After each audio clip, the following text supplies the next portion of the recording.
Ano nga ba ang mga jobs under RQF6? Ito po kalimitan tanong ng iba sa ating mga kababayan. Noong hapon po ako po ulit si Vince. Naghahanap ako ng trabaho na pwede sa Pilipino dito sa UK at kung may chance sa iba pang parts ng Europe. Maraming mga nagsarang job occupations na pwede ang mga overseas applicants. At kalimitan dito ay mga nasa RQF below level 6. Ito po yung mga skills katulad ng butcher, carers, though merong exemptions under temporary shortage list. Pero ano nga ba itong mga jobs na RQF6 and higher skilled occupation? Ito po ay yung mga degree level jobs. Nagre-require ng degree katulad ng management, ibang jobs doing regulated activities.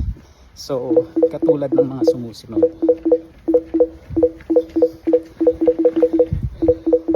So yun, mga jobs na ito ay walang restrictions, pwedeng magdala ng dependents per rules after 22 July 2025. So yun, sa mga susunod na video, ika-clarify din natin yung ibang mga type of jobs under temporary shortage at bakit restricted. So isa-isahin natin yun. Maraming salamat po.